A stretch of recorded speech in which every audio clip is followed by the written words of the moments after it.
6th Schedule Council in respect to responsibility of governor should be provided in the provision of 125th Constitutional Amendment Bill so that he is exclusively advised by the Autonomous Council in matter under the jurisdiction of 6th Schedule.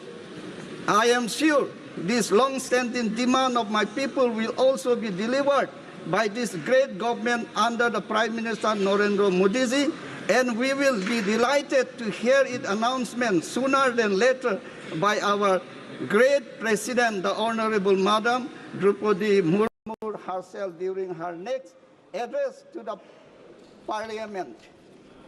As tribal people, we have been hugely inspired by the election of the tribal lady to the highest office of the country, which has been made possible only because our Prime Minister leadership has deep love for the nation, tribal people. We feel immensely proud whenever the Honorable Madam President addresses the nation, particularly the Parliament. So it is a matter of great distress for us when somebody disrespects her by calling her means and hateful words like bichari. So such comments are crime against the tribal people in Parliament. So learn to respect, honor, SC, ST, OBC. We are also the son of the soil. आप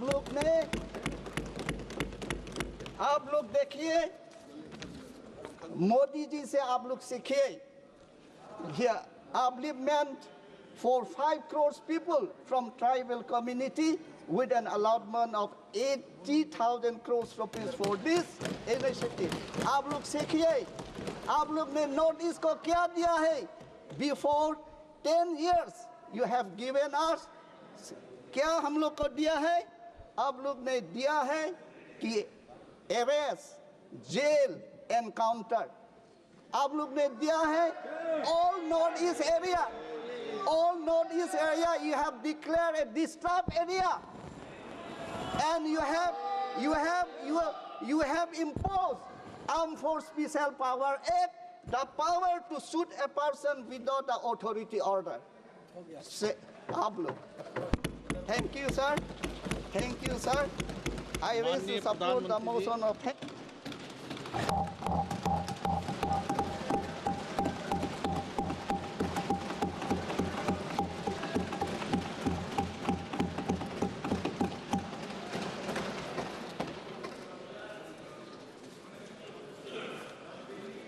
आदरणीय सभापति जी,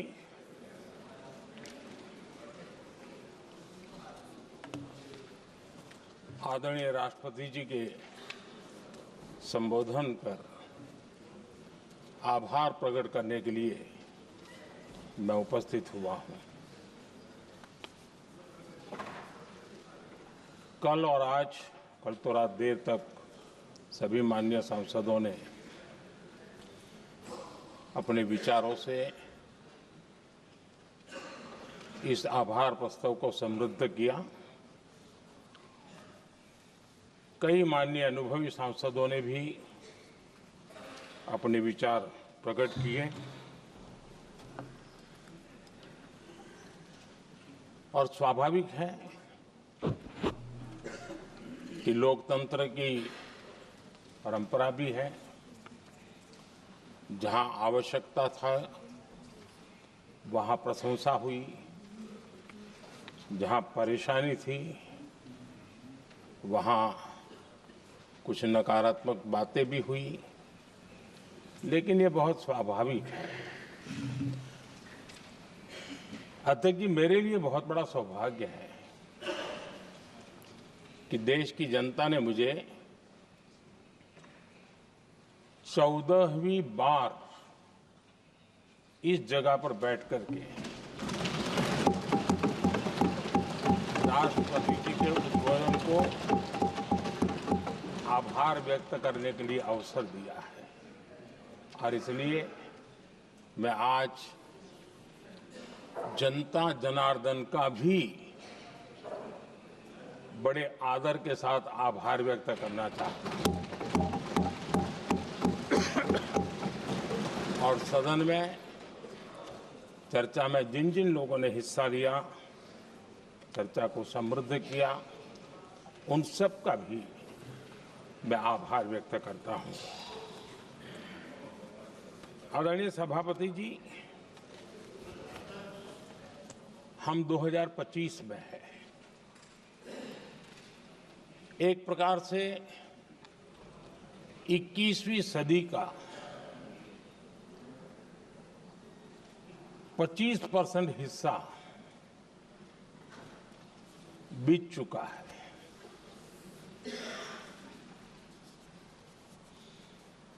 समय तय करेगा 20वीं सदी के आजादी के बाद और 21वीं सदी के प्रथम 25 साल में क्या हुआ, कैसा हुआ।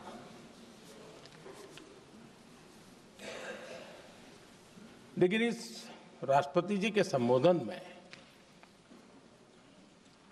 अगर हम बारीकी इसको अध्ययन करेंगे तो ये साफ नजर आता है कि उन्होंने देश के सामने भविष्य के 25 वर्ष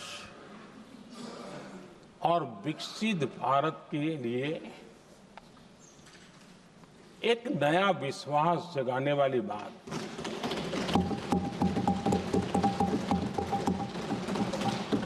एक प्रकार से आदरणीय राष्ट्रपति जी का ये उद्बोधन विकसित भारत के संकल्प को मजबूती देने वाला है, नया विश्वास पैदा करने वाला है और जन सामान्य को प्रेरित करने वाला है। आदरणीय सभापति जी, सारे अध्ययन बार बार ये कह चुके हैं कि गत 10 वर्ष में देश की जनता ने हमें सेवा करने का मौका दिया। 25 करोड़ देशवासी गरीबी को परास्त करके गरीबी से बाहर निकले।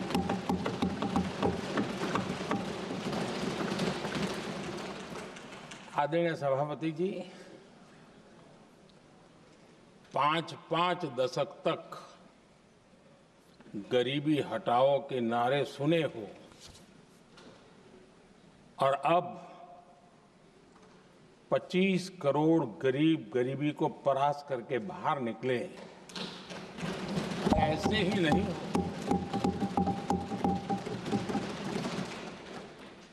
योजनाबद्ध तरीके से समर्पित भाव से अपनेपन की पूरी संवेदनशीलता के साथ जब गरीबों के लिए जीवन खपाते हैं ना, तब ये होता है। आदरणीय सभापति जी,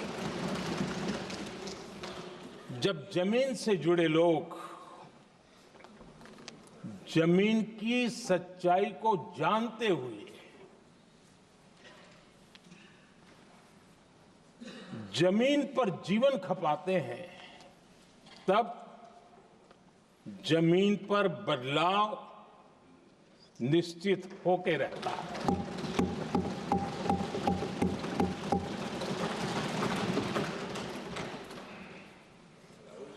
आदरणीय सभापति जी, हमने गरीब को झूठे नारे नहीं, हमने सच्चा विकास दिया।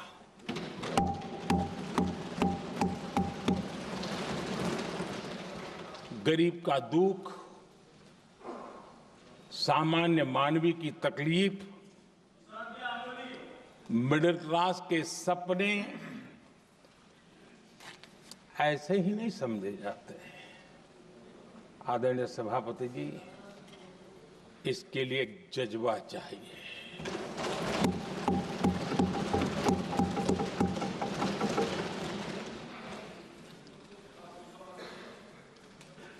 और मुझे दुख के साथ कहना है कि कुछ लोगों में ये है ही नहीं।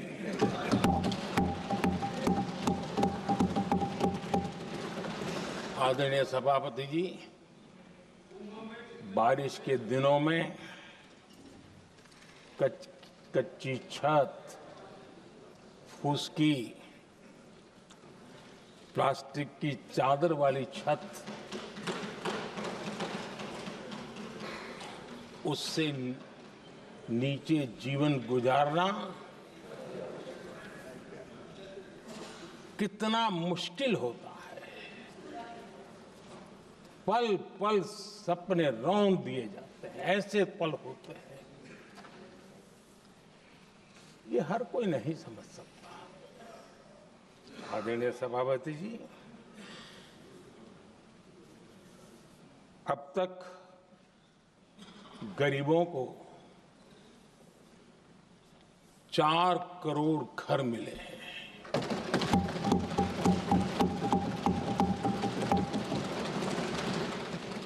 जिसने उस जिंदगी को जिया है ना, उसे समझ होती है कि पक्की छत वाला घर मिलने का मतलब क्या होता है। आदरणीय सभापति जी, एक महिला जब खुले में शौच जाने के लिए मजबूर हो जाती है, वो या तो सूर्योदय के पहले या सूर्यास्त के बाद, कठिनाइयों के झेलने के बाद इस छोटा सा अपना नित्य कर्म करने के लिए निकल सकती है। तब उसे क्या तकलीफ होती थी, ऐसे लोग समझ नहीं सकते। आदरणीय सभापति जी, हमने 12 करोड़ से ज्यादा शौचालय बनाकर बहनों बेटियों की मुश्किलें दूर की।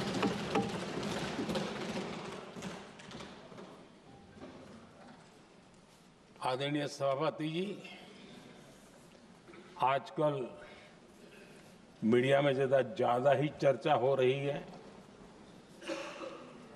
सोशल मीडिया में और अधिक हो रही है। कुछ नेताओं का फोकस घरों में जकूजी पर, स्टाइलिश शावर्स पर, लेकिन हमारा फोकस तो हर घर जल पहुंचाने पर है।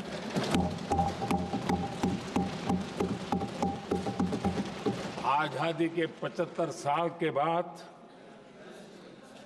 देश में 75% करीब 16 करोड़ से भी ज्यादा घरों के पास जल का करने के लिए नल का कनेक्शन नहीं था। हमारी सरकार ने 5 साल में 12 करोड़ परिवारों को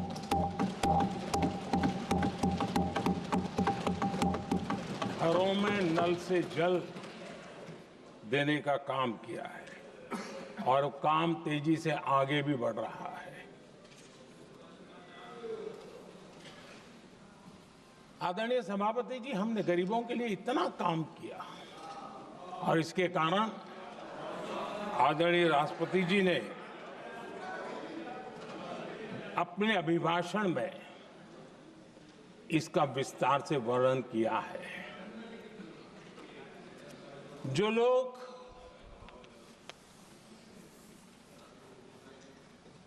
गरीबों की झोंपड़ियों में फोटो सेशन कराकर अपना मनोरंजन करते रहते हैं, उन्हें संसद में गरीबों की बात बोरिंग ही लगेगी।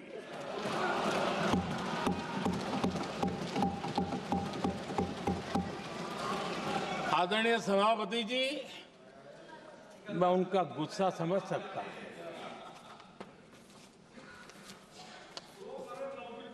आदरणीय सभापति जी,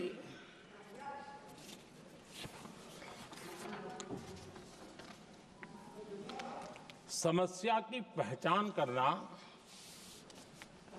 एक बात है, लेकिन अगर जिम्मेवारी है तो समस्या की पहचान कर करके छूट नहीं सकते। उसके समाधान के लिए समर्पित भाव से प्रयास करना होता है। हमने देखा है और पिछले 10 साल के हमारे काम को देखा होगा और राष्ट्रपति जी के अभिभाषण में भी देखा होगा। हमारा प्रयास समस्या की समाधान का रहता है और हम समर्पित भाव से प्रयास करते हैं। आदरणीय सभापति जी, हमारे देश में एक प्रधानमंत्री हुआ करते थे।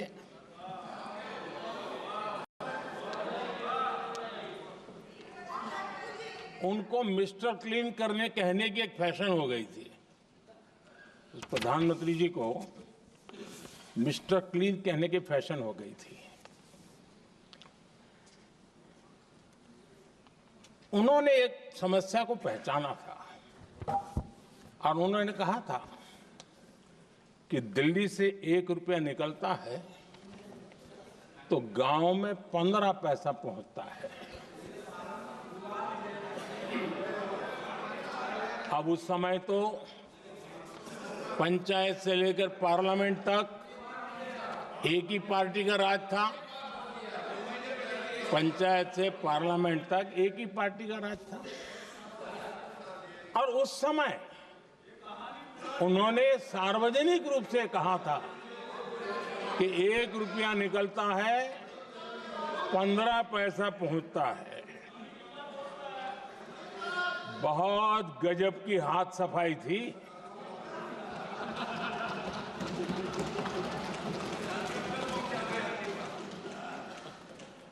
पंद्रह पैसा किसके पास जाता था, ये देश का सामान्य मानवी भी आसानी से समझ सकता है।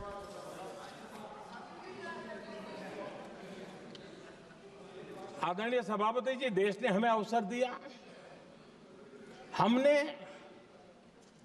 समाधान खोजने का प्रयास किया। हमारा मॉडल है बचत भी विकास भी। जनता का पैसा जनता के लिए। हमने जनधन, आधार, मोबाइल की जेम ट्रिनिटी बनाई और डीबीटी से डायरेक्ट बेनिफिट ट्रांसफर ये देना शुरू किया। आदरणीय सभापति जी, हमारे कार्यकाल में हमने 40 लाख करोड़ रुपया सीधा जनता जनार्दन के खाते में जमा किया।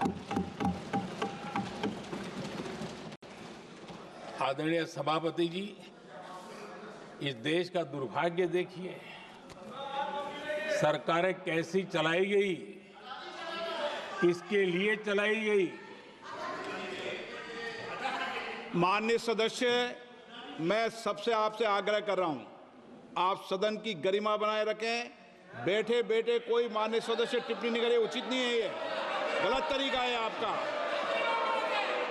ये सदन की मर्यादा नहीं है आपकी।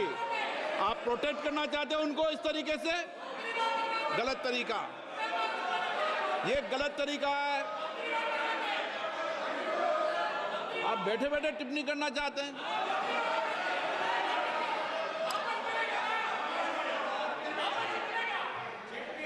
आदरणीय सभापति जी,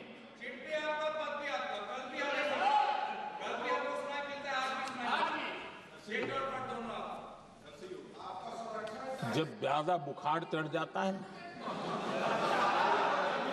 तब लोग कुछ भी बोलते हैं, लेकिन इसके साथ साथ ज्यादा हताशा निराशा फैल जाती है तब भी बहुत कुछ बोलते हैं। आदरणीय सभापति जी, जिनका जन्म नहीं हुआ था, जो भारत की इस धरती पर अवतरित नहीं हुए थे, ऐसे 10 करोड़ फर्जी लोग सरकारी खजाने से अलग अलग योजनाओं का फायदा ले रहे थे। आदरणीय सभापति जी, सही को अन्याय न हो इसलिए राजनीतिक फायदा नुकसान की परवाह किए बिना हमने इन 10 करोड़ फर्जी नामों को हटाया और असली लाभार्थियों को खोज खोज करके उन तक मदद पहुंचाने का अभियान चलाया। आदरणीय सभापति जी, ये 10 करोड़ फर्जी लोग जब हटे और भिन्न भिन्न योजनाओं का हिसाब लगाएं तो करीब करीब 3 लाख करोड़ रुपया गलत हाथों से जाने से बच गए। मैं हाथ किसका था ये नहीं कह रहा हूं, गलत हाथों से। आदरणीय सभापति जी, हमने सरकारी खरीद में भी टेक्नोलॉजी का भरपूर उपयोग किया, ट्रांसपेरेंसी लाए और जेम पोर्टल, जो आज राज्य सरकारें भी उसका उपयोग कर रही है, जेम पोर्टल से जो खरीदी हुई उससे आमतौर पर जो खरीदी होती है उससे कम पैसों में खरीदी हुई और सरकार के 1,15,000 करोड़ रुपए की बचत हुई।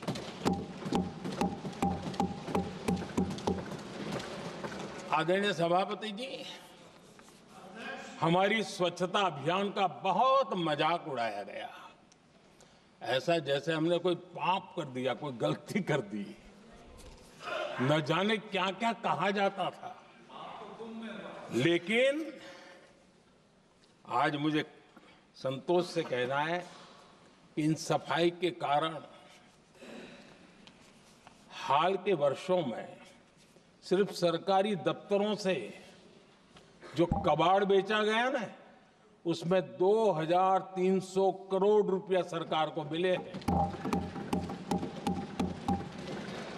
महात्मा गांधी ट्रस्टीशिप के सिद्धांत की बात करते थे। वो कहते थे कि हम ट्रस्टी हैं, ये संपत्ति जनता जनार्दन की है और इसलिए हम पाई पाई को एक ट्रस्टीशिप के सिद्धांत के आधार पर बचाने की और सही जगह पे उपयोग करने का प्रयास करते हैं। और तब जाकर के स्वच्छता अभियान से कबाड़ बेचकर 2,300 करोड़ रुपया देश की सरकार के खजाने में आ रहा है।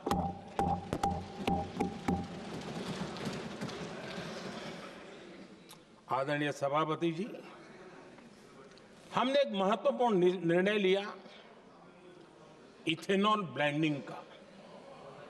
हम जानते हैं हम एनर्जी इंडिपेंडेंट नहीं है, हमें बाहर से लाना पड़ता है।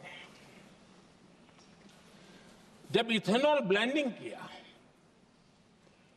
और हमारे पेट्रोल डीजल की आय कम हुई, उस एक निर्णय से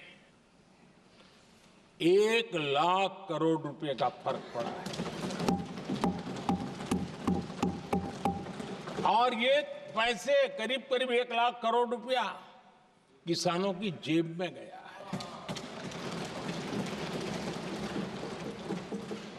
आदरणीय सभापति जी, मैं बचत की तो बात कर रहा हूं, लेकिन पहले अखबारों के हेडलाइन हुआ करती थी, इतने लाख के घोटाले, इतने लाख के घोटाले, इतने लाख के घोटाले। 10 साल हो गए ये घोटाले न कर करके, घोटाले न होने से भी देश के लाखों करोड़ रुपए बचे हैं जो जनता जनार्दन की सेवा में लगे हैं। आदरणीय सभापति जी, हमने ये जो अलग अलग कदम उठाए उससे लाखों करोड़ रुपए की बचत हुई, लेकिन उन पैसा का उपयोग हमने शीश महल बनाने के लिए नहीं किया।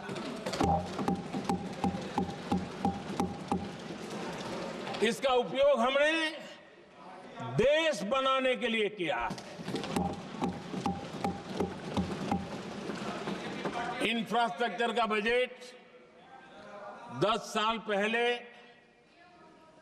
1,80,000 करोड़ था, हमारे आने से पहले। आदरणीय सभापति जी, आज 11 लाख करोड़ रुपया इंफ्रास्ट्रक्चर का बजट, और इसलिए राष्ट्रपति जी ने भारत की नींव कैसी मजबूत हो रही है इसका वर्णन इसमें किया है। रोड हो, हाईवे हो, रेलवे हो, ग्राम सड़क हो, इन सभी कामों के लिए विकास की एक मजबूत नींव रखी गई है। आदरणीय सभापति जी, सरकारी खजाने में बचत हुई वो तो एक बात है और वो करना भी चाहिए, जैसा मैंने ट्रस्टीशिप की बात कही, लेकिन हमने इस बात पर भी ध्यान रखा है कि जन सामान्य के उनको भी बचत का लाभ मिलना चाहिए। योजनाएं ऐसी हो ताकि जनता को भी बचत हो। और आपने देखा होगा आयुष्मान भारत योजना, बीमारी के कारण सामान्य मानवी को जो खर्च होता था, अब तक जिन लोगों ने इसका बेनिफिट लिया है उसी के हिसाब से मैं कहता हूं कि करीब करीब देशवासियों का आयुष्मान योजना का बेनिफिट लेने के कारण जो खर्चा उनको अपने जेब से करना पड़ता, वैसे 1,20,000 करोड़ रुपया जनता जनार्दन के बचे।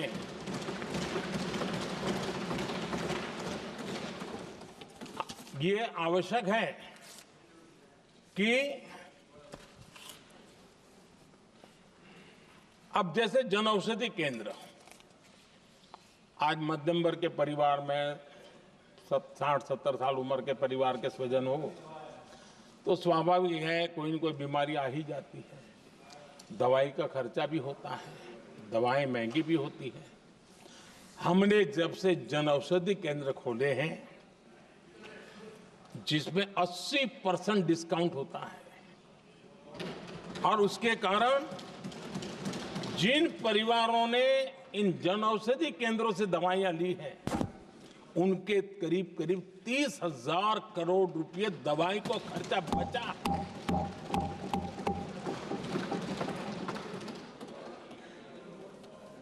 आदरणीय अध्यक्ष जी, यूनिसेफ का भी अनुमान है, उनका कहना है कि जिसके घर में स्वच्छता और टॉयलेट बना, उन्होंने इसका बड़ा सर्वे किया था, उस परिवार को करीब करीब साल भर में 70,000 रुपए की बचत हुई है।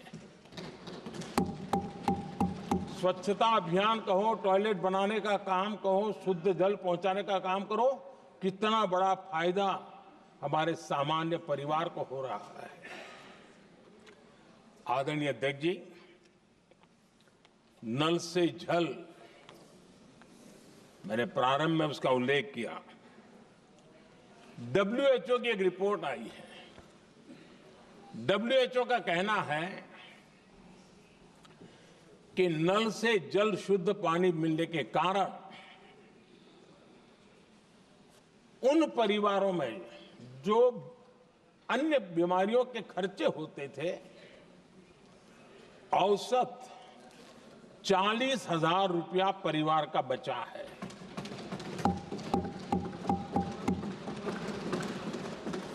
मैं ज्यादा गिन नहीं रहा हूं, लेकिन ऐसी अनेक योजना है जिन योजनाओं ने सामान्य मानवीय के खर्च में बचत की है। आदरणीय सभापति जी, करोड़ों देशवासियों को मुफ्त अनाज, उसके भी उस परिवार के हजारों रुपये बचते हैं। PM सूर्यघर मुफ्त बिजली योजना, जहां जहां ये योजना लागू हुई है, इन परिवारों को औसतन साल भर के 25 से 30 हजार रुपये बिजली की बचत हो, पैसों में बचत हो रही है, खर्च में बचत हो रही है। और अगर ज्यादा बिजली है तो बेच करके कमाई कर रहा है वो अलग, यानी सामान्य मानवीय की बचत भी। हमने LED बल्ब का एक अभियान चलाया था। आपको मालूम है कि हमारे आने से पहले LED बल्ब 400 रुपये में बिकते थे। हमने इतना अभियान चलाया, उसकी कीमत 40 रुपये हो गई। और LED बल्ब के कारण बिजली की भी बचत हुई और उजाला भी ज्यादा मिला, और उसमें देशवासियों के करीब 20,000 करोड़ रुपए बचे हैं। आदरणीय सभापति जी, जिन किसानों ने सॉइल हेल्थ कार्ड का वैज्ञानिक तरीके से उपयोग किया है, उनको बहुत फायदा हुआ है। और ऐसे किसानों को प्रति एकड़ 30,000 रुपये की बचत हुई है। आदरणीय अध्यक्ष जी, बीते 10 साल में इनकम टैक्स को कम करके भी हमने मिडिल क्लास की बचत को बढ़ाने का काम किया है। आदरणीय अध्यक्ष जी, 2014 के पहले ऐसे बम गोले फेंके गए, बंदूक की ऐसी गोलियां चलाई गई कि देशवासियों का जीवन छलनी कर दिया गया था। हमने धीरे धीरे उन घावों को भरते भरते आगे बढ़े।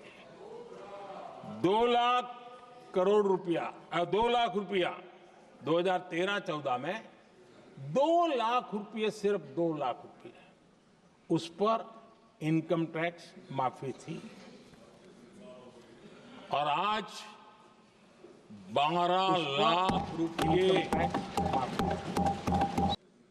संपूर्ण रूप से इनकम टैक्स से मुक्ति। और हमने बीच के कालखंड में भी, 14 में भी, 17 में भी, 19 में भी, 23 में भी, और आज हम लगातार ये करते आए, घाव भरते गए। और आज बैंडेज बाकी था, वो भी कर लिया। स्टैंडर्ड डिडक्शन, उसके अगर 75,000 जोड़ दें तो 1 अप्रैल के बाद देश में जो सैलरीड क्लास हैं उनके 13.25 लाख रुपए तक कोई इनकम टैक्स नहीं देना पड़ेगा।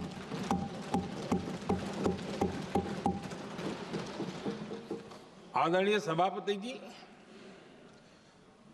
आप जिस समय युवा मोर्चा में काम करते थे, तब एक बात आप सुनते होंगे, पढ़ते भी होंगे। एक प्रधानमंत्री आए दिन 21वीं सदी बोला करते थे। एक प्रकार से रट गया था, तकिया कलाम जैसा हो गया था। तो बोलते थे 21वीं सदी 21वीं सदी। जब इतनी बार बोला जाता था तो उस समय टाइम्स ऑफ इंडिया में R.K. लक्ष्मण ने एक बड़ा शानदार कार्टून बनाया था। वो कार्टून बड़ा इंटरेस्टिंग था। उस कार्टून में एक हवाई जहाज है, एक पायलट है। अब उन्होंने पायलट क्यों पसंद किया वो तो मुझे मालूम नहीं। कुछ पैसेंजर बैठे थे और हवाई जहाज एक ठेले पे रखा हुआ था और मजदूर ठेले को धक्का मार रहे थे और 21वीं सदी लिखा हुआ था। वो कार्टून उस समय तो मजाक लग रहा था, लेकिन आगे चल करके वो सच सिद्ध हो गया। आदरणीय अध्यक्ष जी, ये कटाक्ष था जमीनी सच्चाई से। तब के प्रधानमंत्री कितने कटे उठे थे और हवाई बातों में लगे हुए थे, इसका वो जीता जागता प्रदर्शन करने वाला कार्टून है।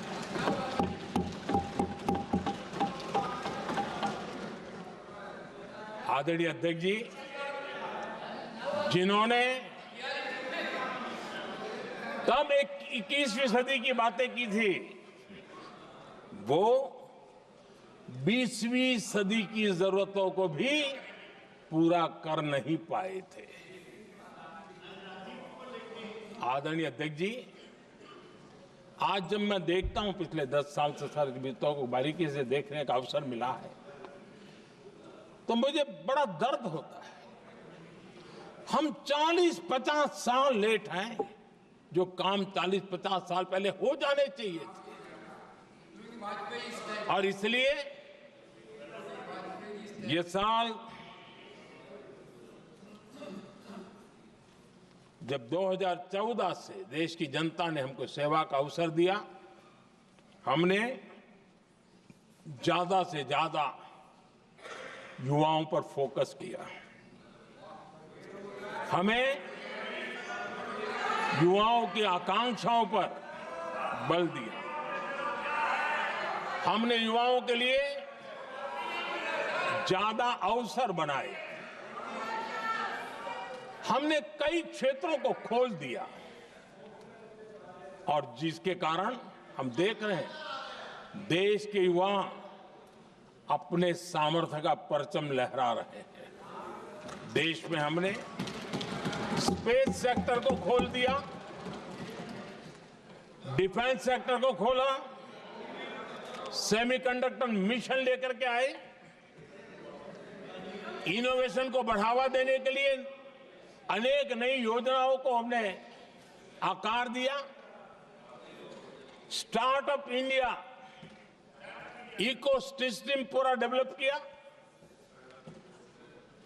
और इस बजट में भी आदरणीय अध्यक्ष जी एक बहुत महत्वपूर्ण निर्णय हुआ है।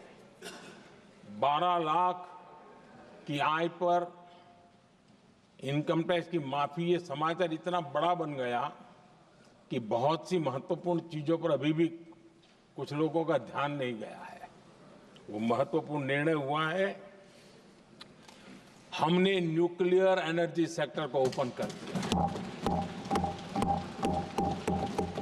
और इसके दूरगामी सकारात्मक प्रभाव और परिणाम देश को देखने के लिए मिलने वाले हैं। आदरणीय अध्यक्ष जी, AI, 3D printing, robotics, virtual reality की चर्चा हम तो गेमिंग का भी महात्मा क्या होता है इसके लिए भी प्रयास करने वाले लोगों में से। मैंने देश के नौजवानों से कहा है कि दुनिया का गेमिंग क्रिएशन का, क्रिएटिविटी वर्ल्ड का कैपिटल भारत क्यों न बने। और मैं देख रहा हूं बहुत तेजी से हमारे लोग काम कर रहे हैं।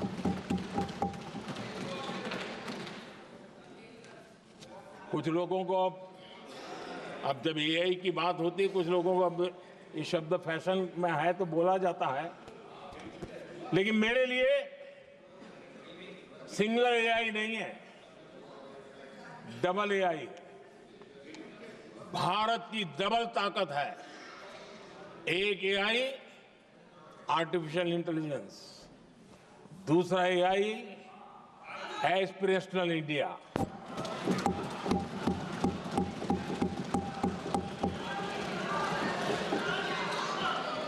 हमने स्कूलों में 10,000 टिंकरिंग लैब्स शुरू किए और आज उन टिंकरिंग लैब से निकले बच्चे रोबोटिक्स बना करके लोगों को चकित कर रहे हैं।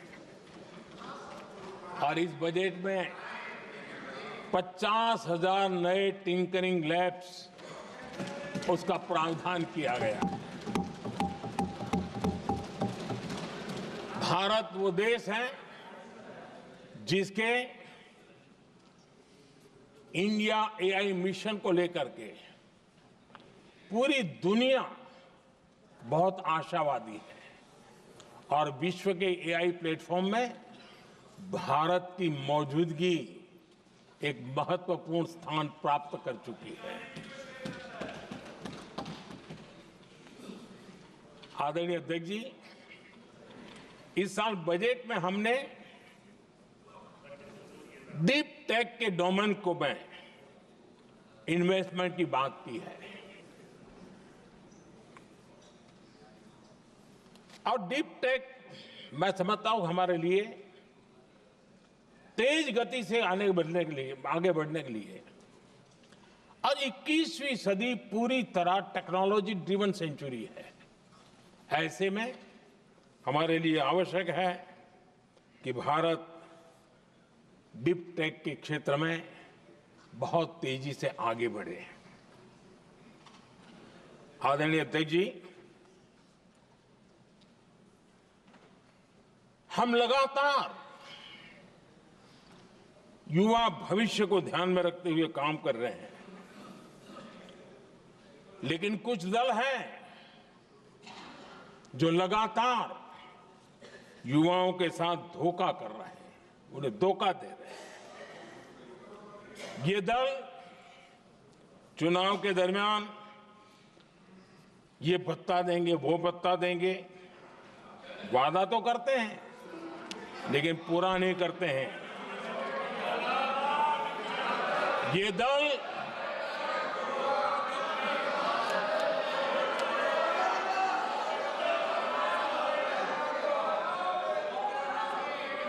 प्लीज माननीय सदस्य गरिमा प्रतिष्ठा बनाए रखें। भारत की संसद में आप प्लीज बैठे बैठे टिप्पणी नहीं करें और नए माननीय सदस्य बैठे बैठे टिप्पणी कर रहे हैं। आदरणीय अध्यक्ष जी, ये दल युवाओं के भविष्य पर आपदा बनकर गिरे हुए हैं।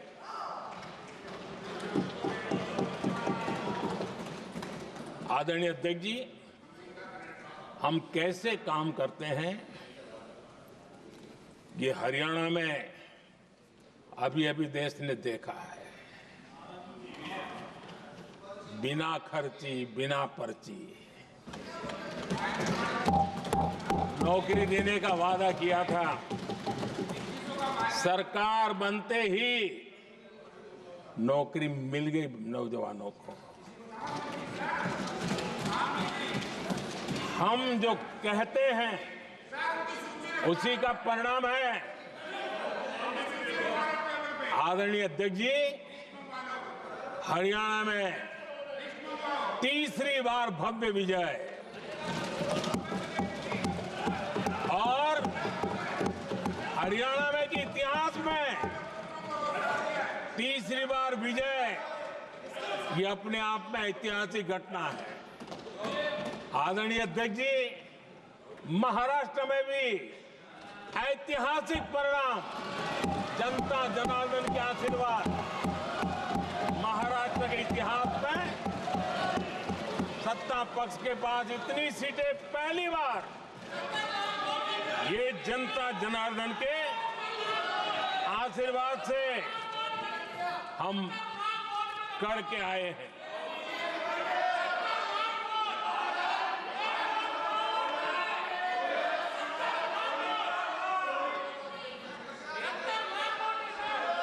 कुछ समझते हैं आदरणीय चीजों को? अध्यक्ष जी, कल जवाब दिया था ना आपको। चलिए। आदरणीय राष्ट्रपति जी ने अपने अभिभाषण में हमारे संविधान के 75 वर्ष होने पर भी विस्तार से चर्चा की है। आदरणीय अध्यक्ष जी, संविधान में जो धाराएं हैं उसके साथ साथ संविधान का एक स्पिरिट भी है और संविधान को मजबूती देने के लिए संविधान की भावना को जीना पड़ता है। और मैं आज उदाहरणों के साथ बताना चाहता हूं। हम वो लोग हैं जो संविधान को जीते हैं।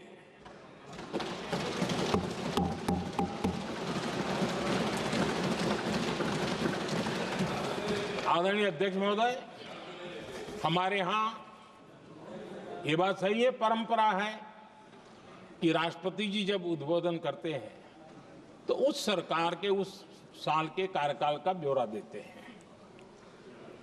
उसी प्रकार से राज्यों में गवर्नर का जो उद्बोधन होता है सदन में, वो उस राज्य के कार्यकलापों का ब्यौरा देते हैं। संविधान और लोकतंत्र का स्पिरिट क्या होता है? जब गुजरात के 50 वर्ष हुए, गोल्डन जुबली ईयर मना रहे थे और सद्भाग्य से मुझे उस समय मुख्यमंत्री के रूप में सेवारत था मैं, तो हमने एक महत्वपूर्ण निर्णय किया। हमने किया इस गोल्डन जुबली ईयर में पिछले 50 वर्ष में सदन में जितने भी गवर्नर के भाषण हुए, मतलब उस समय की सरकारों का ही वाहवाही उसमें होती है, हमने कहा कि उन 50 साल में जितने भी गवर्नर के भाषण हुए हैं सबको ही एक पुस्तक के रूप में तैयार किया जाए, ग्रंथ बनाया जाए और आज सभी लाइब्रेरीज में वो ग्रंथ अवेलेबल है। मैं तो बीजेपी वाला था, गुजरात में तो ज्यादातर कांग्रेस की सरकारें रही थी, उन सरकारों के गवर्नर के भाषण थे, लेकिन उसको भी प्रसिद्ध कराने का काम भाजपा से बना एक मुख्यमंत्री कर रहा था। क्यों? हम संविधान को जीना जानते हैं, हम संविधान को समर्पित है, हम संविधान के स्पिरिट को समझते हैं। आदरणीय अध्यक्ष जी, आप जानते हैं 2014 में जब हम आए तब मान्य विपक्ष नहीं था, रिकॉग्नाइज्ड अपोजिशन पार्टी नहीं थी, उतने अंक भी लेकर के कोई नहीं आए थे। भारत के अनेक कानून ऐसे थे कि हमें पूरी स्वतंत्रता थी उस कानून के हिसाब से काम करने की। अनेक कमेटियां ऐसी थी जिसमें लिखा था लीडर्स ऑफ अपोजिशन उसमें आएंगे, लेकिन अपोजिशन था ही नहीं, रिकॉग्नाइज्ड अपोजिशन नहीं था। ये हमारा संविधान जीने का स्वभाव था, ये हमारा संविधान का स्पिरिट था, ये हमारी लोकतंत्र की मर्यादाओं का पालन करने का इरादा था। हमने तय किया कि भले मान्य विपक्ष नहीं होगा, रिकॉग्नाइज्ड अपोजिशन नहीं होगा, लेकिन जो सबसे बड़े दल का सब नेता है उसको मीटिंगों में बुलाएंगे। ये लोकतंत्र का स्पिरिट होता है, तब होता है।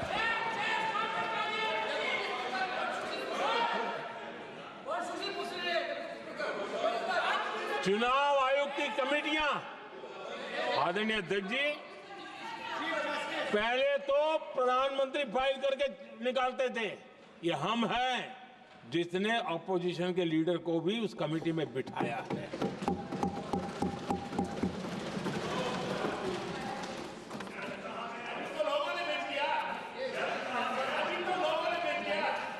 और हमने इसके लिए कानून भी बनाया और आज विधिवत रूप से इलेक्शन कमीशन बनेगा तो अपोजिशन लीडर भी उसके निर्णय की प्रक्रिया में हिस्सा होंगे।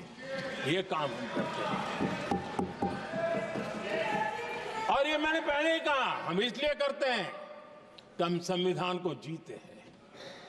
आदरणीय अध्यक्ष जी, दिल्ली में आपको कई स्थान ऐसे मिलेंगे जहां कुछ परिवारों ने अपने म्यूजियम बना करके रखे हुए हैं।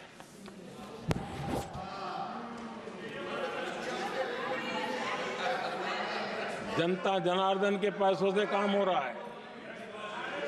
लोकतंत्र का स्पिरिट क्या होता है, संविधान को जीना किसको कहते हैं, हमने पीएम म्यूजियम बनाया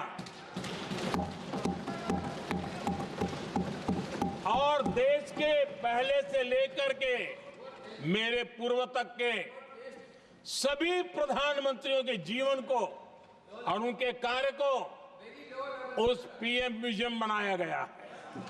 और मैं तो चाहूंगा कि पीएम म्यूजियम में जो जो महापुरुष हैं उनके परिवारजनों ने समय निकाल करके उस म्यूजियम को देखना चाहिए और उसमें कुछ जोड़ने के लगता है तो सरकार का ध्यान आकर्षित करना चाहिए ताकि वो म्यूजियम समृद्ध हो और देश के बालकों को प्रेरणा।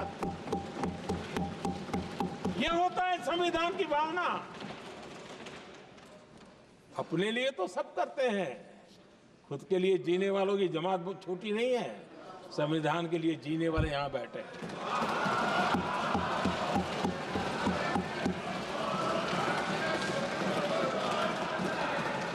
आदरणीय अध्यक्ष जी, जब सत्ता सेवा बन जाए तो राष्ट्र निर्माण होता है। जब सत्ता को विरासत बना दिया जाए तब लोकतंत्र खत्म हो जाता है।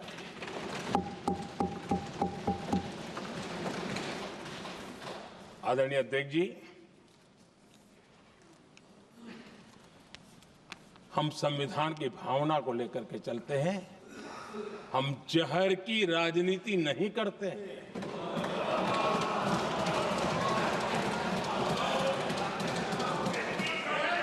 हम देश की एकता को सर्वोपरि रखते हैं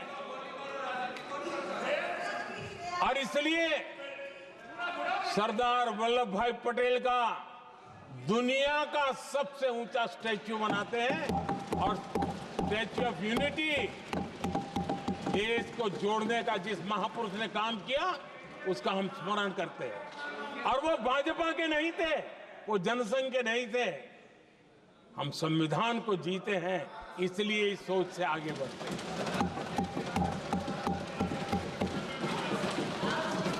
आदरणीय अध्यक्ष जी, ये देश का दुर्भाग्य है कि आजकल कुछ लोग अर्बन नक्सल की भाषा खुलेआम बोल रहे हैं।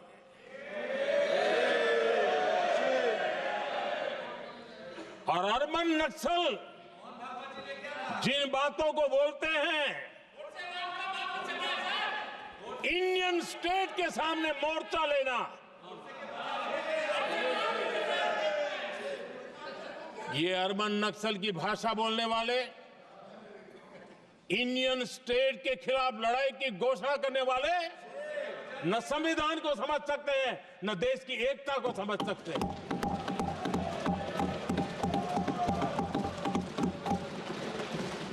आदरणीय अध्यक्ष जी, 7 दशक तक जम्मू एंड कश्मीर और लद्दाख उसे संविधान के अधिकारों से वंचित रखा गया।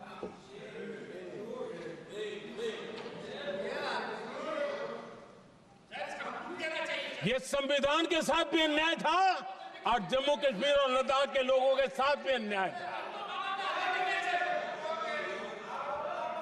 हमने आर्टिकल 370 की दीवार गिरा दी।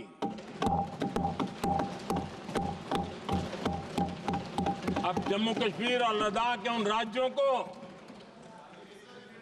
देशवासियों को जो अधिकार हैं, वो अधिकार उनको मिल रहे हैं। और संविधान का महात्म्य हम जानते हैं, संविधान की भावना को जीते हैं, इसलिए ऐसे मजबूत निर्णय भी हम करते हैं। आदरणीय अध्यक्ष जी, हमारा संविधान हमें भेदभाव करने का अधिकार नहीं देता है। जो लोग संविधान को जेब में लेकर के जीते हैं, उनको पता नहीं है कि आपने मुस्लिम महिलाओं को कैसी मुसीबतों में जीने के लिए मजबूर कर दिया था। हमने ट्रिपल तलाक का खात्मा कर करके संविधान की भावना के अनुरूप मुस्लिम बेटियों को हक देने का काम किया है, समानता का अधिकार दिया है।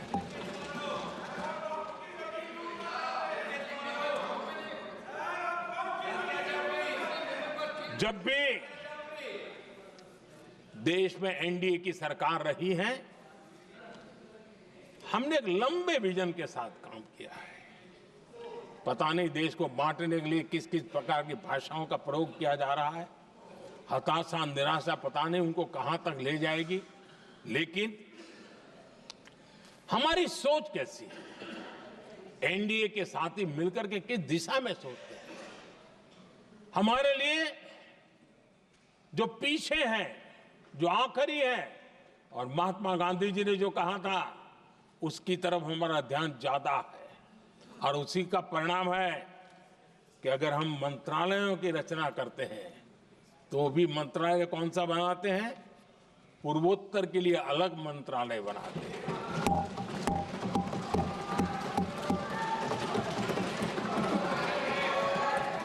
हम देश में इतने साल हो गए, अटल जी आए तब तक किसी को समझ नहीं आया था। भाषण तो देते रहते हैं। आदिवासियों के लिए अलग मंत्रालय एनडीए ने बनाया। आदरणीय अध्यक्ष जी, हमारे दक्षिण के राज्य समुद्री तट से जुड़े हैं। हमारे पूर्व के कई राज्य समुद्री तट से जुड़े हैं। वहां के समाज में फिशरीज का काम और फिशरमैन की संख्या बहुत बड़ी तादाद में है। उनका भी ख्याल रखना चाहिए। और जमीन के भीतर के छोटे पानी के जो इलाके रहते हैं, वहां भी फिशरमैन के रूप में काम करने वाले समाज के आखिरी तबके के लोग हैं। ये हमारी सरकार है जिन्हें फिशरीज के लिए अलग मंत्रालय बनाया।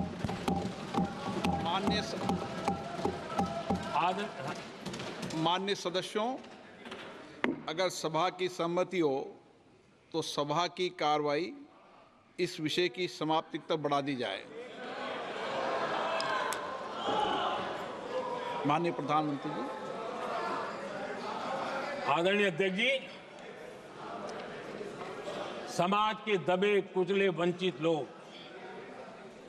इनके अंदर एक सामर्थ्य होता है।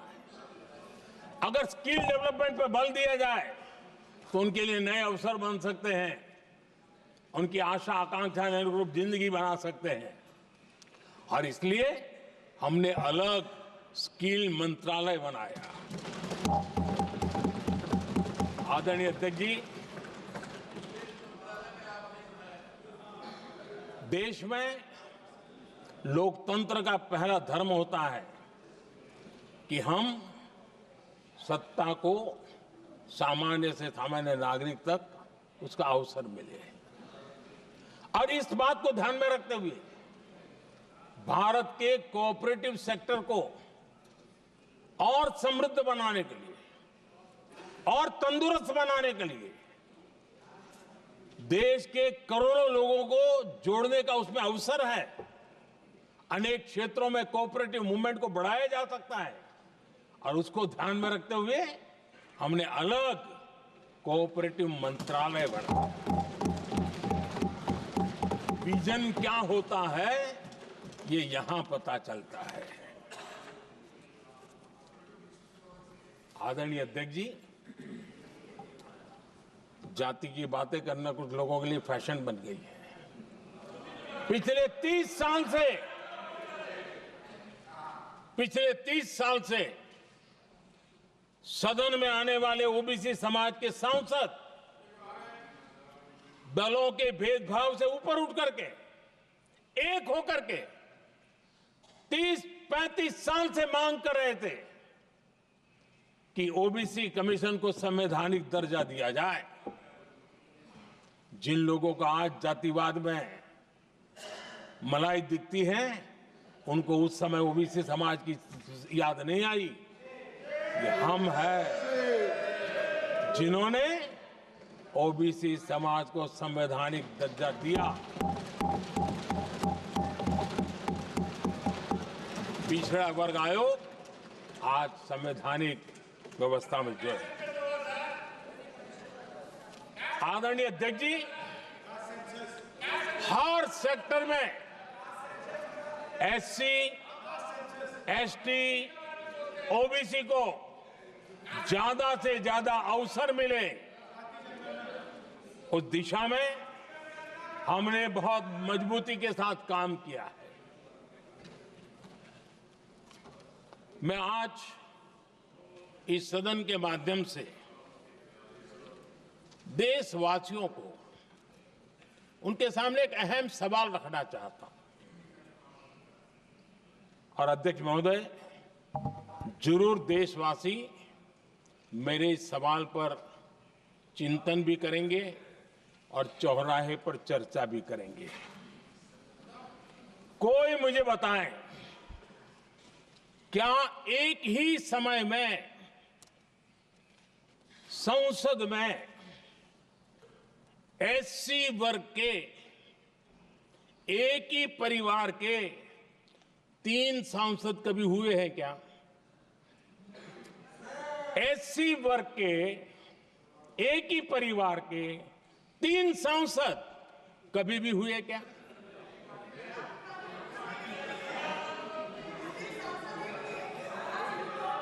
मैं दूसरा सवाल पूछता हूं,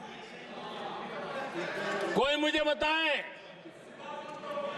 कि एक ही कालखंड में, एक ही समय में संसद में एसटी वर्ग के एक ही परिवार के 3 एमपी हुए हैं क्या?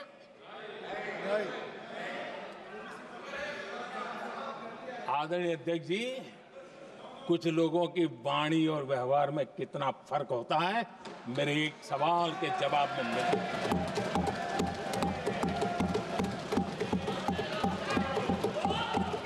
जमीन आसमान का अंतर होता है, रात दिन का अंतर होता है।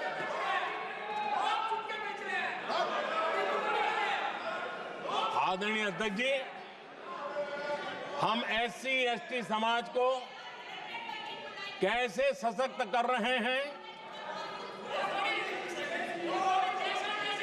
आदरणीय अध्यक्ष जी, समाज में तनाव पैदा किए बिना एकता की भावना को बरकरार रखते हुए समाज के वंचितों का कल्याण कैसे किया जाता है, इसका मैं एक उदाहरण देता हूं।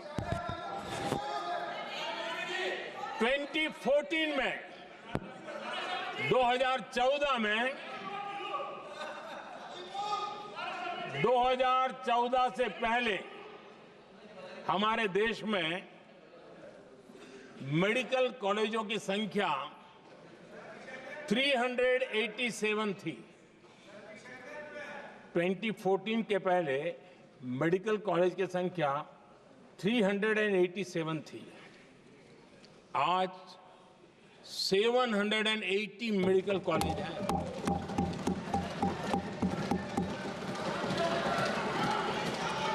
अब मेडिकल कॉलेज बड़े हैं तो सीटें भी बढ़ी हैं। ये बहुत महत्वपूर्ण एंगल है आदरणीय अध्यक्ष जी। और इसलिए कॉलेजें बढ़ी हैं, सीटें भी बढ़ी हैं।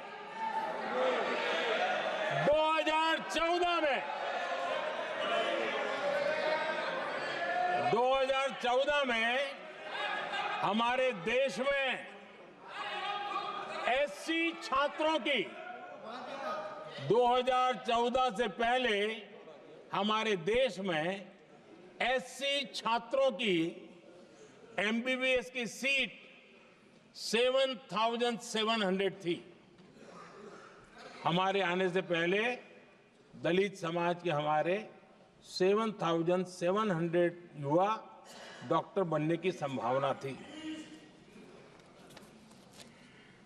10 साल हमने काम किया, आज संख्या बढ़कर एससी समाज के 17,000 एमबीबीएस डॉक्टर की व्यवस्था की है। कहां 7,700 और कहां 17,000? अगर दलित समाज का कोई कल्याण और समाज में तनाव लाए बिना एक दूसरे के सम्मान को बढ़ाते हुए, आदरणीय अध्यक्ष जी, 2014 के पहले एसटी छात्रों के लिए एमबीबीएस की सीटें 3,800 थी। आज ये संख्या बढ़कर लगभग 9,000 हो गई है।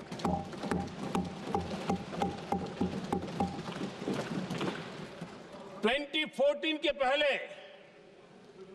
ओबीसी के छात्रों के लिए एमबीबीएस में 14,000 से भी कम, 14,000 से भी कम सीटें थी। आज इनकी संख्या लगभग 32,000 हो गई है। ओबीसी समाज के 32,000 एमबीबीएस डॉक्टर बनेंगे। आदरणीय अध्यक्ष महोदय, पिछले 10 साल में हर सप्ताह एक नई यूनिवर्सिटी बनी है।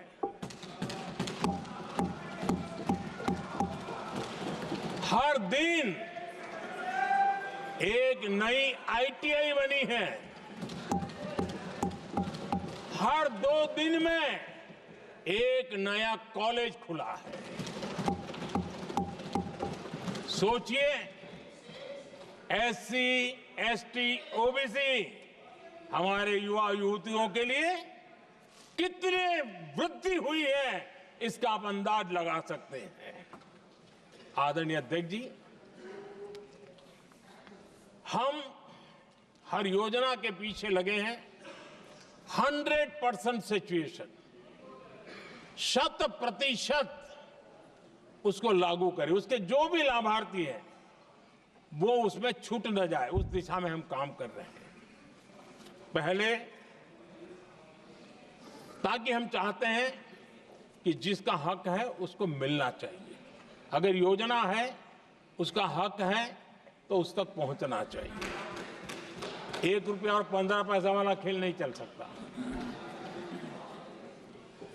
लेकिन कुछ लोगों ने क्या किया, मॉडल ही ऐसा बनाया कि कुछ ही लोगों को दो, औरों को तड़पाओ और तुष्टीकरण की राजनीति करो।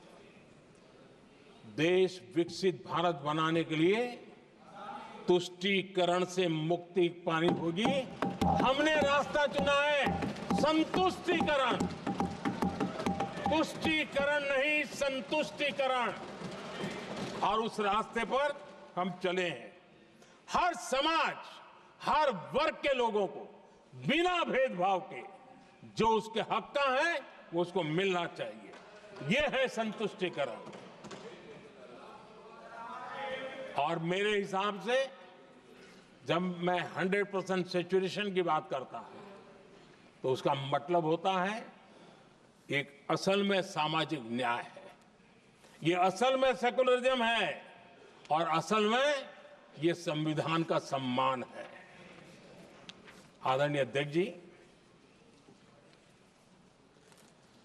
संविधान की भावना है सबको बेहतर स्वास्थ्य मिले, और आज कैंसर डे भी है। देश भर में और दुनिया भर में आज हेल्थ को लेकर के काफी चर्चा भी हो रही है, लेकिन कुछ लोग हैं जो गरीब को, बुजुर्गों को आरोग्य की सेवाएं मिले उसमें अड़ंगे डाल रहे हैं, और वो भी अपने राजनीतिक स्वार्थ के कारण। आज आयुष्मान से देश के 30,000 अस्पताल जुड़े हैं और अच्छे स्पेशलाइज्ड प्राइवेट अस्पताल जुड़े हैं, जहां आयुष्मान कार्ड वाले को मुफ्त इलाज मिलता है। लेकिन कुछ राजनीतिक दलों ने अपने संकुचित मानस के कारण, कुनीतियों के कारण गरीबों के लिए इन अस्पतालों के दरवाजे बंद करके रखे हुए हैं, और इसका नुकसान कैंसर के मरीजों को उठाना पड़ा है। पिछले दिनों पब्लिक हेल्थ जर्नल लैंसेट की स्टडी आई है।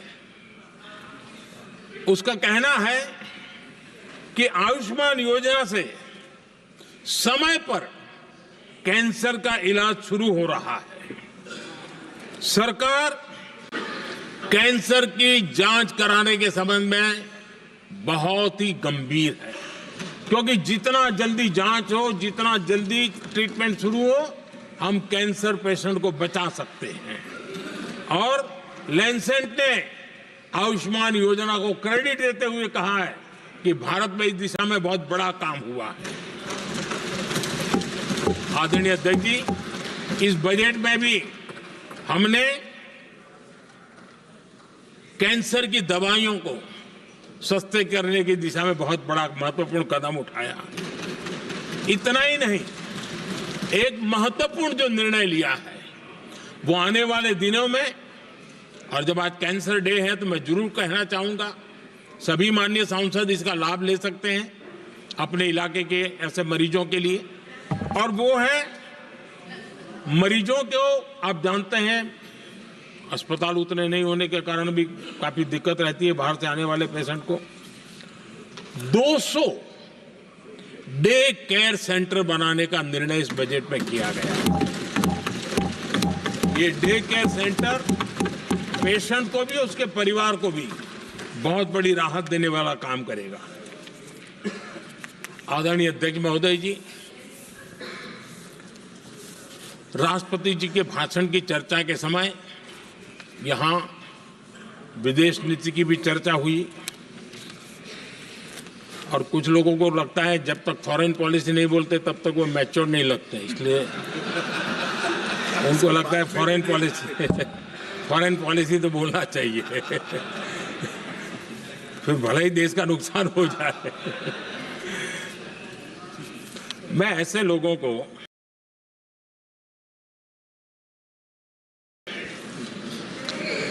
जरा कहना चाहता हूं, अगर उन्हें सच में फॉरेन पॉलिसी सब्जेक्ट में रुचि है और फॉरेन पॉलिसी को समझना है और आगे जाकर के कुछ करना भी है, ये मैं शशि जी के लिए नहीं कह रहा हूं तो मैं ऐसे लोगों को कहूंगा, एक किताब जरूर पढ़े। हो सकता है उनको बहुत फिर कहाँ क्या बोलना उतनी समझ हो जाएगी। वो किताब का नाम है JFK's forgotten crisis. JF Kennedy की बात है। JFK's फॉरगॉटन क्राइसिस नाम की किताब है। ये किताब एक प्रसिद्ध फॉरेन पॉलिसी स्कॉलर ने लिखी है, और इसमें महत्वपूर्ण घटनाओं का जिक्र है। इस किताब में भारत के पहले प्रधानमंत्री, और वो विदेश नीति को भी नेतृत्व करते थे, इस किताब में पंडित नेहरू और अमेरिका के तब के राष्ट्रपति जॉन एफ कैनेडी के बीच हुई चर्चाओं और निर्णयों का भी विस्तार से वर्णन है। जब देश ढेर सारी चुनौतियों का सामना कर रहा था, तब विदेश नीति के नाम पर क्या खेल हो रहा था, उस किताब के माध्यम से सामने आ रहा है। और इसलिए मैं कहूंगा कि जरा ये किताब पढ़िए। आदरणीय अध्यक्ष जी, गोरा है, गोरा है, गोरा है, अब मत बोलो।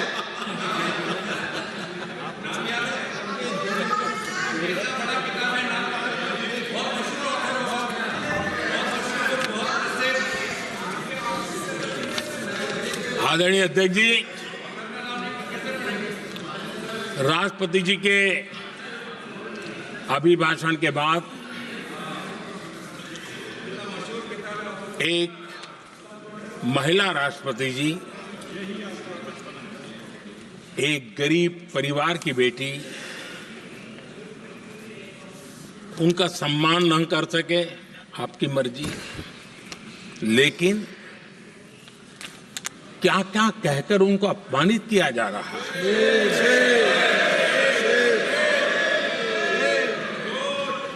मैं राजनीतिक हताशा निराशा समझ सकता हूं, लेकिन एक राष्ट्रपति के खिलाफ क्या कारण है? क्या कारण है?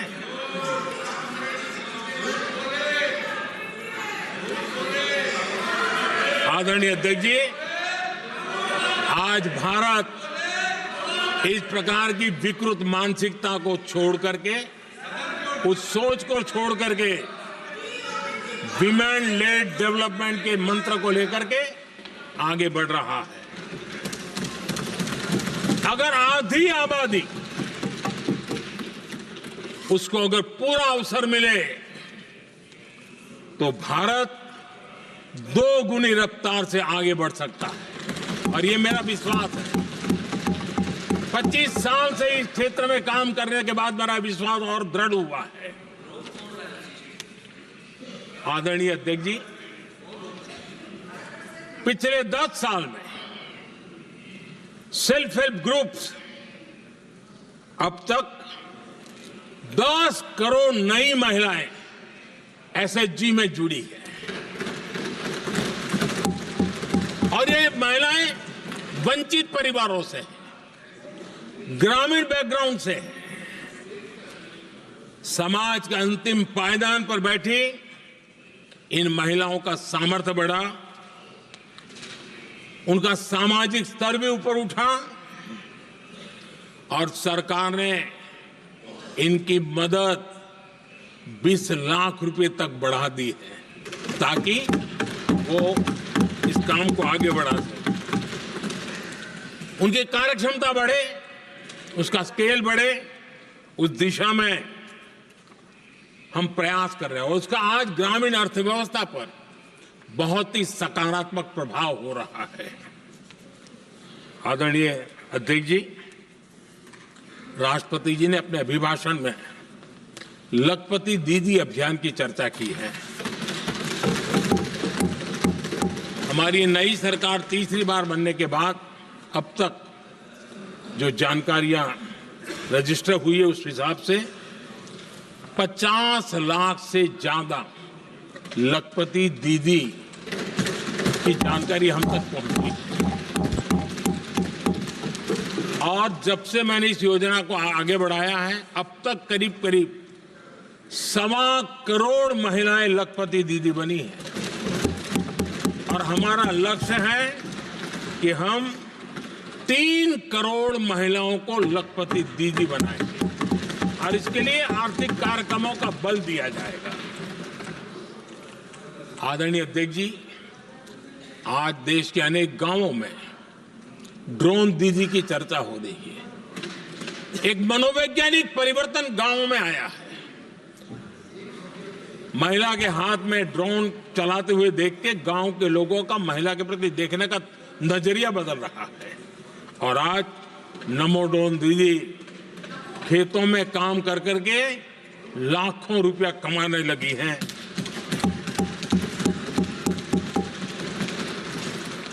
मुद्रा योजना भी नारी शक्ति के लिए उसके सशक्तिकरण की बहुत बड़ी भूमिका अदा कर रहा है। करोड़ों महिलाएं पहली बार मुद्रा योजना लेकर के उद्योग के अंदर अपने कदम रखे हैं और उद्योगपति की भूमिका में आई है। आदरणीय अध्यक्ष जी, 4 करोड़ परिवारों को जो घर दिए, उसमें से करीब करीब 75% मकान ऐसे हैं जिसके मालिकाना हक महिलाओं को मिला है। आदरणीय अध्यक्ष जी, ये बदलाव 21वीं सदी के सशक्त भारत की नींव रख रहा है। आदरणीय अध्यक्ष जी, विकसित भारत का लक्ष्य ग्रामीण अर्थव्यवस्था उसको सशक्त बिना किए बिना हम विकसित भारत का निर्माण नहीं कर सकते। और इसलिए रूरल इकोनॉमी के हर क्षेत्र को हमने स्पर्श करने का प्रयास किया है। और हम जानते हैं रूरल इकोनॉमी में खेती किसानी का बहुत महत्व रहता है। विकसित भारत के 4 स्तंभों में हमारा किसान एक मजबूत स्तंभ है। बीते दशक में खेती के बजट में 10 गुना वृद्धि की गई है, 10 टाइम। 2014 के बाद की बात मैं बताता हूं, और ये बहुत बड़ा जंप है। आदरणीय अध्यक्ष जी, आज जो लोग यहां किसान की बातें करते हैं, 2014 से पहले यूरिया मांगने पर लाठी पड़ती थी, रात रात कतारों में खड़ा रहना पड़ता था। और वो जमाना था जब खाद किसानों के नाम पर निकलती थी, लेकिन खेत में नहीं पहुंचती थी, कहीं और ही काले बाजारी में, और 1 रुपया 15 पैसा वाला हाथ की सफाई का खेल चलता था। आज किसान को पर्याप्त खाद मिल रही है। कोविड का महासंकट आया, सारी सप्लाई चेन डिस्टर्ब हो गई, दुनिया में अनाप शनाप दाम बढ़ गए, और परिणाम ये हुआ कि क्योंकि हम यूरिया पर डिपेंडेंट हैं, हमें बाहर से लाना पड़ता है। आज भारत सरकार को जो बोरा यूरिया का 3000 रुपए में पड़ता है, सरकार ने वो झेला और किसान को 300 से भी कम कीमत पर दिया है, 300 रुपए से कम। किसान को ज्यादा से ज्यादा फायदा हो, इसके लिए लगातार हम काम कर रहे हैं। आदरणीय अध्यक्ष जी, किसानों को सस्ती खाद मिले, इस एक काम के लिए पिछले 10 साल में 12 लाख करोड़ रुपया खर्च किया गया है।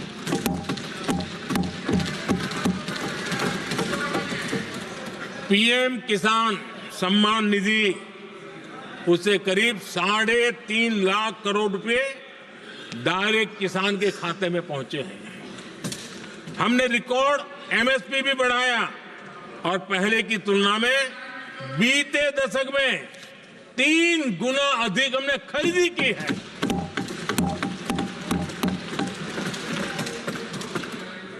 किसान को ऋण मिले, आसान ऋण मिले, सस्ता ऋण मिले, उसमें भी 3 गुना वृद्धि की गई है। पहले प्राकृतिक आपदा में किसान को अपने हाल पर छोड़ दिया जाता था। हमारे सेवा काल के दौरान पीएम फसल बीमा के तहत 2 लाख करोड़ रुपए किसानों को मिले हैं। आदरणीय अध्यक्ष महोदय, सिंचाई के लिए बीते दशक में अभूतपूर्व कदम उठा गए, और जो लोग संविधान की बातें करते हैं उनको ज्यादा ज्ञान नहीं है, ये भी दुर्भाग्य है। बहुत कम लोगों को मालूम होगा कि हमारे देश में डॉक्टर बाबा साहब आम्बेडकर ने पानी की योजनाओं को लेकर इतना उनका विजन क्लियर था, इतना व्यापक था और इतना समावेशी था, जो आज भी हम लोगों को प्रेरणा देता है। और 100 से बड़ी सिंचाई परियोजना जो दशकों से लटकी हुई थी, हमने उसको पूरा करने का अभियान चलाया ताकि किसानों के खेत में पानी पहुंचे। बाबा साहब का विजन था नदियों को जोड़ने का। नदियों जोड़ने की वकालत बाबा साहब आंबेडकर ने की थी, लेकिन सालों तक, दशकों दशक बीत गए, कुछ नहीं हुआ। आज हमने केन बेतवा लिंक प्रोजेक्ट और पार्वती काली सिंह चंबल लिंक प्रोजेक्ट पर काम शुरू कर दिया। और मैं तो गुजरात में कई नदियों को इस प्रकार से जोड़ करके नदियों को जिंदा करने का काम करने का मेरा सफल अनुभव भी रहा है। आदरणीय अध्यक्ष महोदय, हर देशवासी का इस सपना होना चाहिए, हम सबका सपना होना चाहिए कि दुनिया के हर डाइनिंग टेबल पर made in India food packet क्यों न हो। आज मुझे खुशी होती है जब भारत की चाय, इसके साथ साथ अब हमारी कॉफी भी दुनिया में अपनी महक फैला रही है, बाजारों में धूम मचा रही है। इवन हमारा टर्मरिक कोविड के बाद सबसे ज्यादा मांग बढ़ी है। आदरणीय अध्यक्ष जी, आप जरूर देखेंगे आने वाले समय में हमारा प्रोसेस सी फूड, और जिसको लेकर कुछ लोगों को पता नहीं कब क्यों दर्द हुआ, बिहार का मखाना दुनिया में पहुंचने वाला है।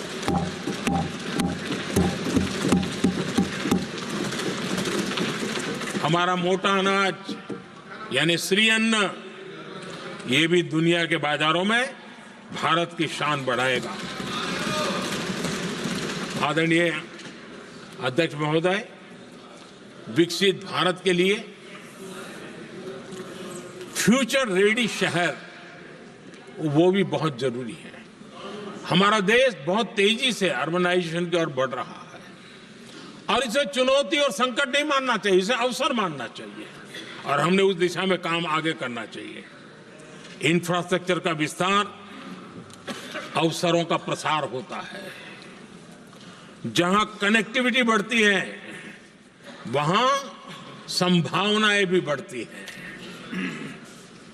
दिल्ली यूपी को जोड़ने वाली पहली नमो रेल, उसका लोकार्पण था और मुझे भी उसमें यात्रा करने का अवसर मिला।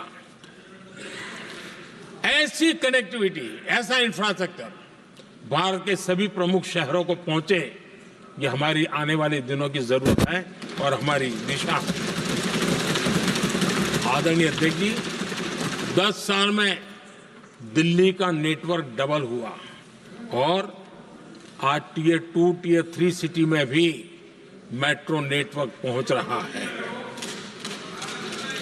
आज हम सभी गर्व कर सकते हैं, आज भारत का मेट्रो नेटवर्क 1000 किलोमीटर पार कर गया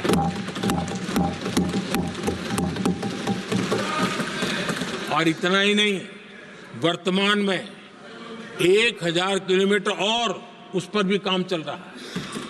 यानी हम कितना तेजी से आगे बढ़ रहे हैं।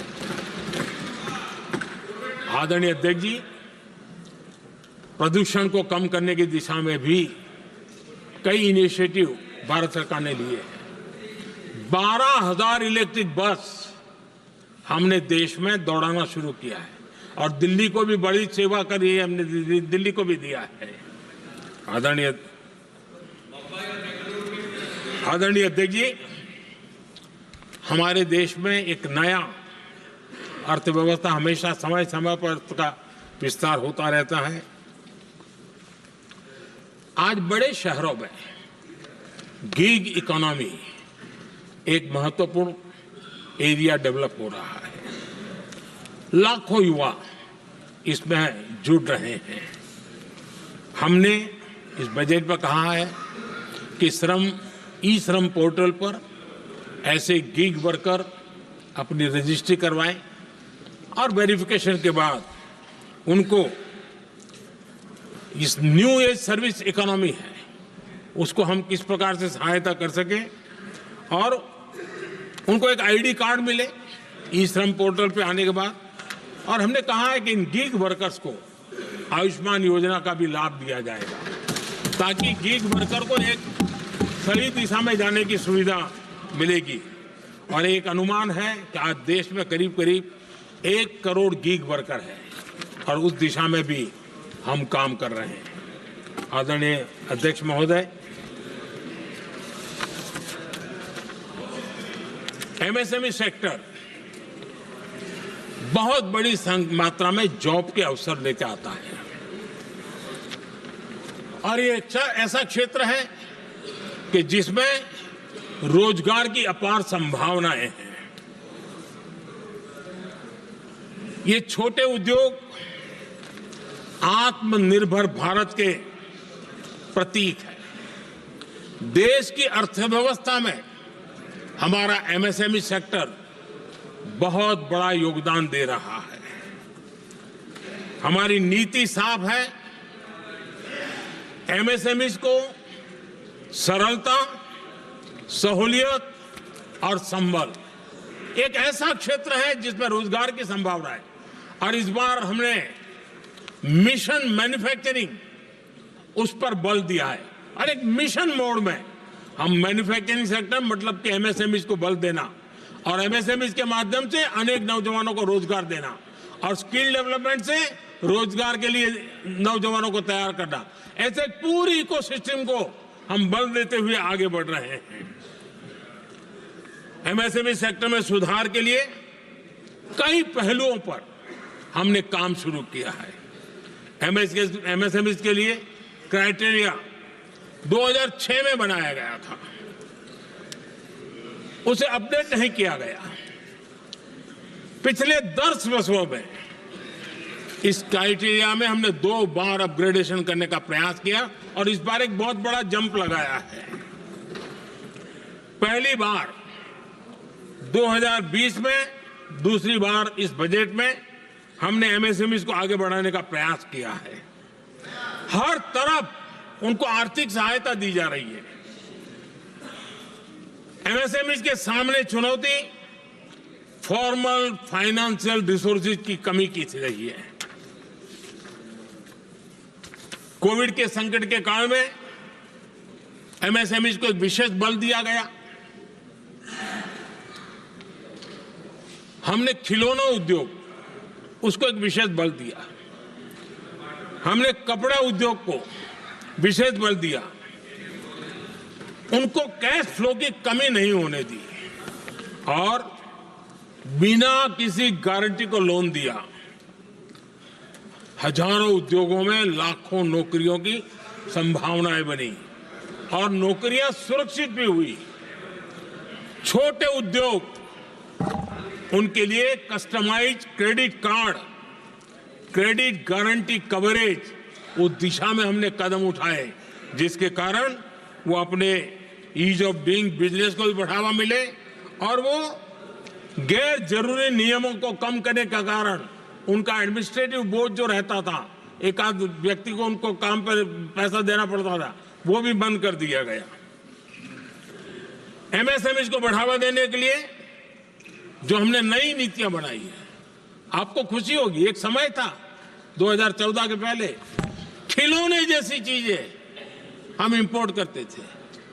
आज मैं गर्व से कह सकता हूं कि मेरे देश के खिलौने बनाने वाले छोटे उद्योग आज दुनिया के अंदर खिलौने एक्सपोर्ट हो रहे हैं।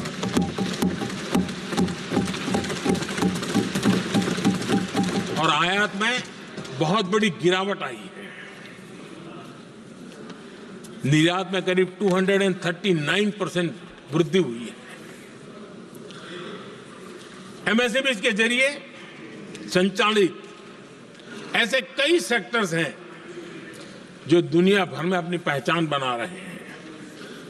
मेड इन इंडिया कपड़े, इलेक्ट्रॉनिक्स, इलेक्ट्रिकल गुड्स के सामान आज दूसरे देशों के जीवन का हिस्सा बन रहा है। आदरणीय अध्यक्ष जी, विकसित भारत के सपने को पूरा करने के लिए देश आगे बढ़ रहा है और बड़े आत्मविश्वास के साथ आगे बढ़ रहा है। विकसित भारत का सपना ये कोई सरकारी सपना नहीं होता है, वो 140 करोड़ देशवासियों का सपना है और इस सपने को हम सब ने जितनी ऊर्जा दे सकते हैं देने का प्रयास करना है। और दुनिया में उदाहरण है, 20-25 साल के कालखंड में दुनिया के कई देश विकसित बनकर के दिखाया है। तो भारत के पास तो सामर्थ्य अपार है, हमारे पास डेमोग्राफी है, डेमोक्रेसी है, डिमांड है, हम क्यों नहीं कर सकते? इस विश्वास के साथ हमें आगे बढ़ना है और हम भी 2047 जब देश आजाद होगा, तब आजादी के 100 साल होंगे जब, तब हम विकसित भारत बन के रहेंगे। ये सपने लेकर के चलना चाहिए। और आदरणीय अध्यक्ष जी, मैं विश्वास से कहता हूं हमें और बड़े लक्ष्य पार करने और हम करके रहेंगे। और माननीय अध्यक्ष जी, ये तो अभी हमारी तीसरी ही टर्म है।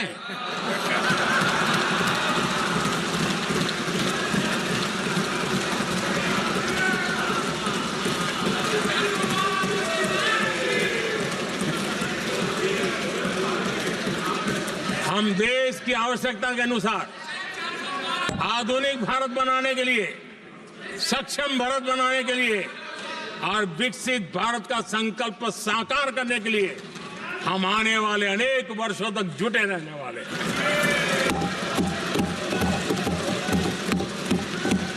आदरणीय अध्यक्ष जी, मैं सभी दलों से आग्रह करता हूं, सभी नेताओं से आग्रह करता हूं, देशवासियों से आग्रह करता हूं, अपनी अपनी राजनीतिक विचारधाराएं होंगी, अपने अपने राजनीतिक कार्यक्रम होंगे, लेकिन देश से बड़ा कुछ नहीं हो सकता। हम सब के लिए देश सर्वोपरि है और हम मिलकर के विकसित भारत के सपने को, अपना 140 करोड़ देशवासियों का सपना भी अपना सपना, इस सपने को लेकर के चल पड़े, इस सपने को लेकर के चल पड़े। विकसित भारत के सपने के लिए पूरा करने के लिए काम कर रहा था। आदरणीय अध्यक्ष जी, मैं राष्ट्रपति जी के अभिभाषण पर अपना धन्यवाद व्यक्त करते हुए आपका भी आभार व्यक्त करता हूं, सदन का भी आभार व्यक्त करता हूं। धन्यवाद।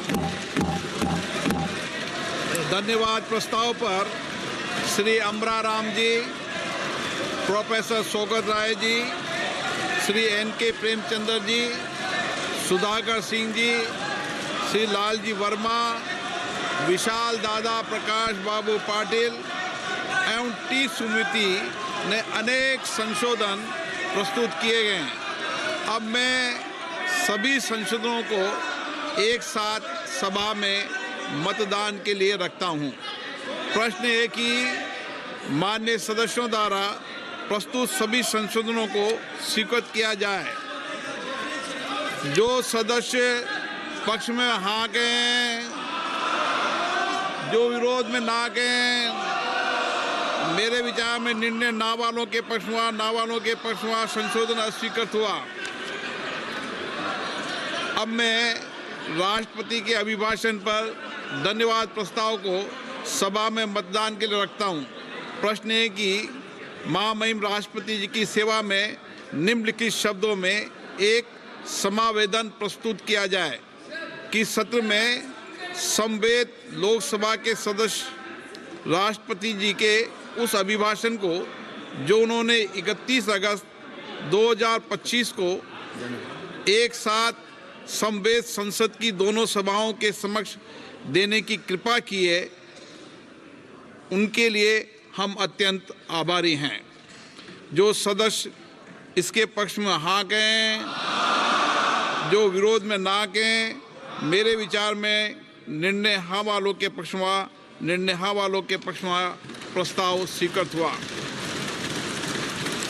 सभा की कार्रवाई गुरुवार दिनांक 6 फरवरी 2025